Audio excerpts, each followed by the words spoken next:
Olá a todos e a todas, eu sou o professor Humberto, professor e mestrando do PROEF, do Programa de Mestrado Profissional em Educação Física Escolar, e dentro desse instante eu vou apresentar a vocês aqui todos os conhecimentos voltados para a disciplina Problemáticas da Educação Física Escolar, né? Então, a partir daqui, eu organizei um mapa conceitual, né, que é o conjunto de estruturas gráficas que tratam das definições, dos conceitos, das frases, das palavras, né? E, sendo assim, durante todo esse período da disciplina, houve 7 problemáticas, essas 7 problemáticas bastante fundamentais, né, para o crescimento da nossa disciplina, enquanto campo de saber, enquanto discussão, né? E aí eu vou tratar de uma forma sintetizada cada uma dessas problemáticas, né? Primeiro aqui, né, vocês estão vendo a primeira problemática, a entre o rola, bola e a renovação pedagógica. Então, vocês vão perceber que, ao longo dessas problemáticas, eu citei aqui os verbos, não é? Problematizar, abordar, apresentar, mostrar, discutir e promover. Então, nós vamos começar primeiramente com a problemática entre o rola-bola e a renovação pedagógica, né? O que é que trata essa primeira problemática? Então, essa disciplina, né, essa problemática, ela tem como objetivo problematizar a forma que os professores de educação física agem em suas aulas. Então, é, existe um hiato na educação física escolar, dois extremos, não é? Então, as práticas tradicionais, temos as práticas inovadoras. E no meio termo, nós temos também o desinvestimento educacional, o abandono da prática docente. Então, vamos falar aí de cada um deles, né? Primeiramente, as práticas tradicionais. Então, essas práticas tradicionais, a meu ver, né?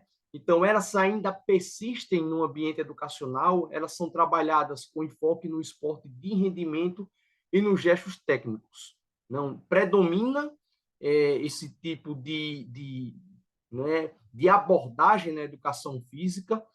E aí, como principal, né, como aí resultado, como consequência, nós temos a competitividade e a seleção de alunos mais habilidosos e, consequentemente, também nós temos quadro de exclusão e de evasão. Então, muitos alunos nesse cenário, pessoal, abandonam as aulas de educação física, não é? Muitas vezes o professor até ele ele não sabe o porquê, mas às vezes numa pequena atitude, num pequeno deslize, sem se preocupar com essas questões, ele está sim promovendo a exclusão nas aulas de educação física, né?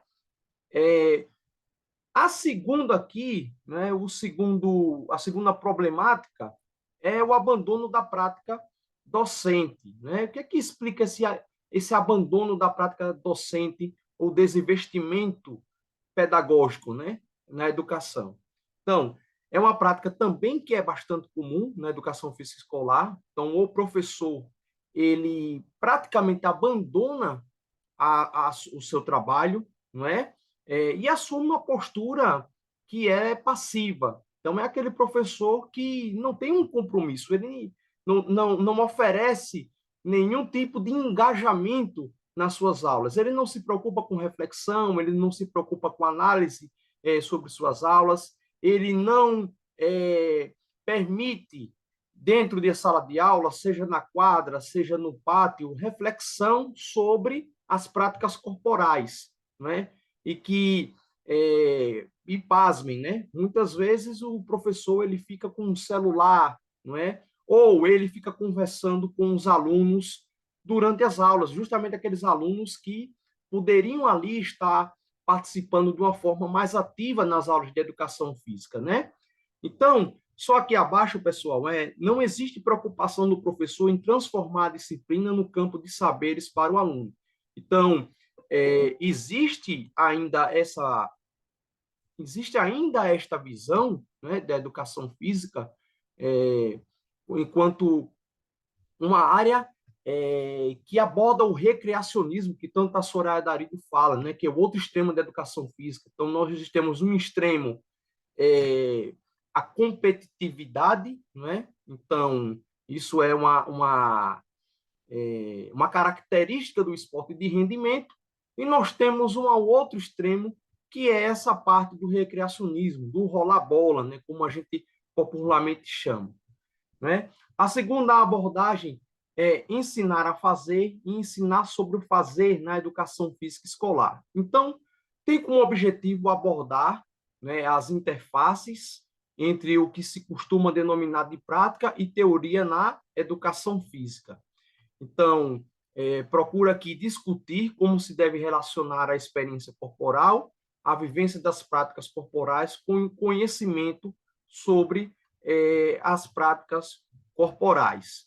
Né? Então, ao decorrer da história, a educação física, essas questões, teoria e prática, elas se via distantes no cenário da educação física escolar.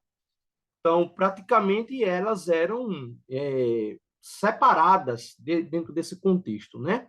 E a partir desses movimentos renovadores, né, dessas novas intervenções que surgiram na educação física do final da década de 80 para o início da década de 90, é que houve uma preocupação maior com a questão da interdisciplinaridade, né, de colocar a educação física num campo maior de discussões, né? Você refletir sobre as práticas corporais. Então, não é somente o professor ou o aluno ter a ciência das regras de um voleibol, de um futsal, não é? Ou seja, dos esportes considerados tradicionais. Então, é necessário o professor ele refletir sobre essas práticas, né?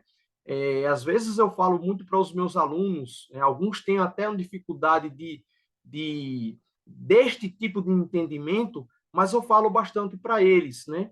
Que além da prática, a gente precisa pensar sobre esta prática, né? A gente precisa refletir sobre esta prática corporal. Né? Então, vamos aqui para a terceira problemática, que são os aspectos legais da educação física. E aí tem como objetivo apresentar como as leis brasileiras definem a função da educação física escolar, né? Então, ela define, né, a função da educação física escolar do contexto brasileiro até os dias atuais. Então, existe aí, pessoal, 3 fases da educação física escolar no que tange à legislação sobre a disciplina, né? Então, primeiro, a educação física na LDB, de 1961 e 71. Então, foram as 2 primeiras LDBs, e a educação física ela não era vista como componente curricular, não tinha esse nome, era vista como uma atividade, não é? Ela só veio virar um componente a partir da LDB de 1996, e mesmo assim, quando a LDB de 96 foi criada, a educação física só tinha um nome componente, não é? Ela era vista só apenas como componente curricular não obrigatório, não é? Somente no ano de 2001 que foi implementado a palavra obrigatório, né? A educação física se transformou no componente curricular obrigatório. E nós temos, mais à frente, a lei, né, uma alteração na LDB, que foi a Lei 10.793 de 2003, que a facultatividade ela não se restringe somente aos cursos noturnos. Né? Então, no artigo 26, parágrafo 3º, a educação física é facultativa para aqueles alunos, né, que têm prole, que tem uma jornada de trabalho igual ou superior a 6 horas, que é amparado pela Lei 1044, que presta serviços militares, que tem mais de 30 anos. A questão é, será que isso é um avanço ou retrocesso? Eu diria que isto é um retrocesso, né? Porque, veja bem, e além disso, uma ambiguidade, isso gera bastante dúvidas. será que esses alunos, eles são afastados das aulas práticas de educação física ou eles são afastados da educação física de uma forma geral, não é? Porque se eles são afastados apenas da aula prática de educação física, eles podem sim participar das discussões e reflexões da disciplina, né? Então, vamos aqui agora para a indisciplina e o afastamento das aulas de educação física escolar. Tem o objetivo mostrar algumas reflexões sobre as situações de afastamento e indisciplina dos alunos em relação às aulas de educação física, problematizamos. Então, a gente tem aqui dois grandes problemas, não é? Problemas históricos, tradicionais da educação física escolar. Um deles é a repetição dos conteúdos tratados ao longo da educação básica. Então, e é engraçado porque durante esses dias, não é? Eu fiz essa pergunta aos meus alunos, né? Alguns alunos meus, em relação à educação física nos anos anteriores. E eu disse, qual é o motivo, então, à medida que vocês progridem, né, do sexto para o sétimo, do sétimo para o oitavo, do oitavo para o nono, por que é que vocês aumentam esse desinteresse pela disciplina de educação física? E eles falaram, não, professor, porque costuma se repetir os conteúdos, né? Então, isso é mais um motivo para a gente acender a nossa chama de preocupação e rever as nossas práticas, né? O segundo ponto, o insucesso e a exclusão nas aulas. Então, eu fiz, inclusive, um texto, né, um motivo que muitos não participam das aulas de educação física, porque tem medo, né? Porque tem algum medo de ser ridicularizado, medo de errar, né? Isso acaba gerando a exclusão nesses alunos, né? Eles não voltam a participar, geralmente não voltam a participar, e a gente precisa estar mais atento em relação a isso, né? O outro ponto é a inquietação no tratamento do esporte. Então, qual é o objetivo desta problemática aqui? É discutir problemas detectados e quais as suas principais características. Então, né, nós temos aqui duas situações opostas: o modelo esportivista, né, e o esporte nas abordagens pedagógicas renovadoras. Então, aqui, em relação a essa questão do esporte, durante muito tempo a educação física esteve subordinada às práticas esportivistas, né? Aquelas que tiveram mais ênfase durante a década de 70, não é? Através da seleção de talentos, através da competitividade, a preocupação de transformar o Brasil no país potência, né? numa potência olímpica, mas tudo isso não se concretizou, e pelo contrário, né, a educação física ela perdeu muito no seu progresso, né, na sua forma de disciplina enquanto transformação. Né?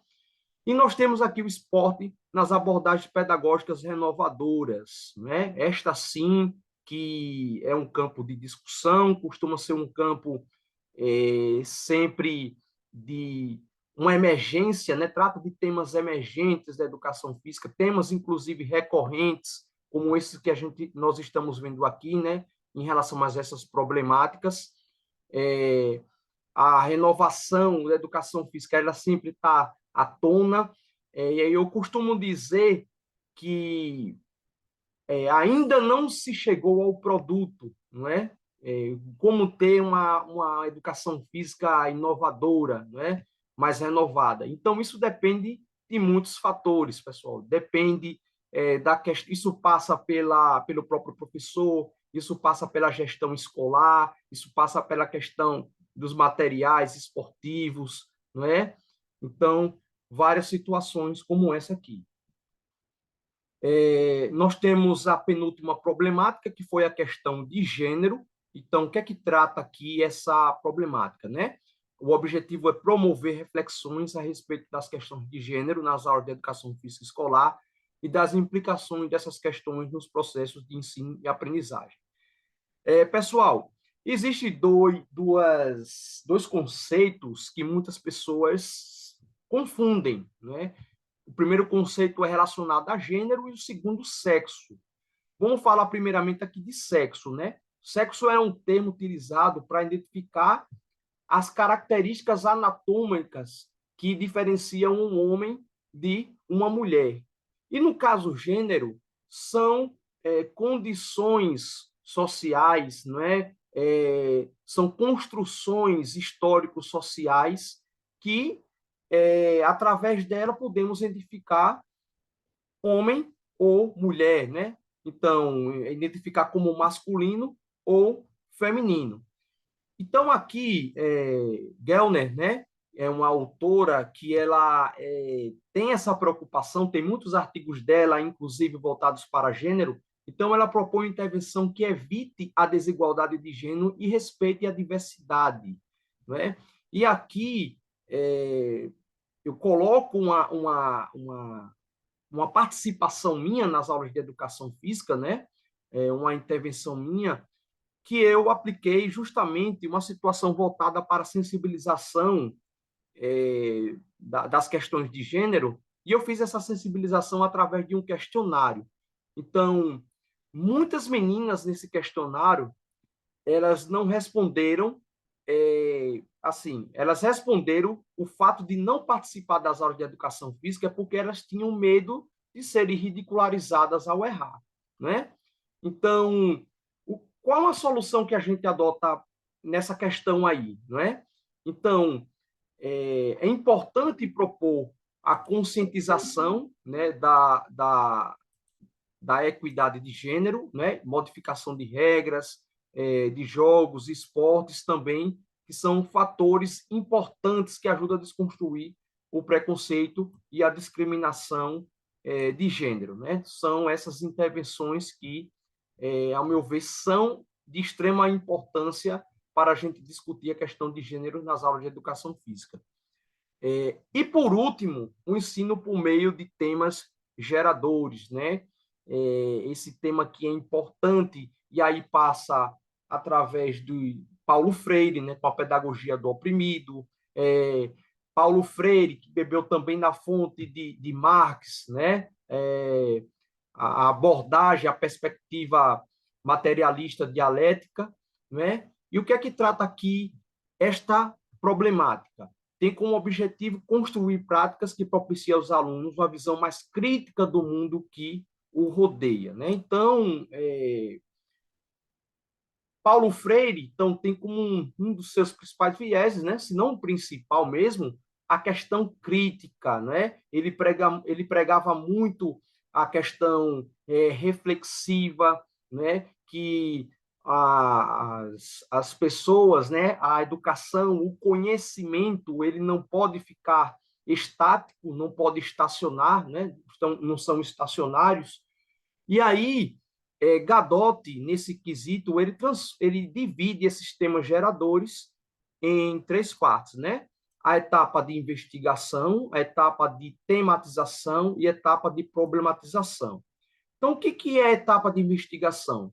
O educador, primeiro, ele faz uma coleta, não é, de temas, frases, palavras, essas palavras de relevância no cotidiano, né, na vida dos educandos, e depois passa para a etapa seguinte, que é a etapa de tematização, onde vão se discutir sobre essas palavras, esses temas, né, esse tema gerador, que está em evidência na realidade dos alunos. Né? Então, isso é apresentado aos alunos, e aí vem o segundo ponto, que é o processo de decodificação. Então, o que é o processo de decodificação?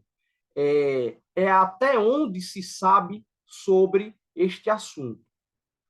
Quando chega ao ponto limite, né, em que não é possível mais colher informações a respeito deste tema, né, explorar sobre esse tema, é que se chega a uma situação limite.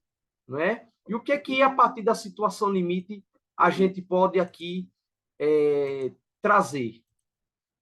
Alcançar um nível mais crítico do conhecimento da realidade, né?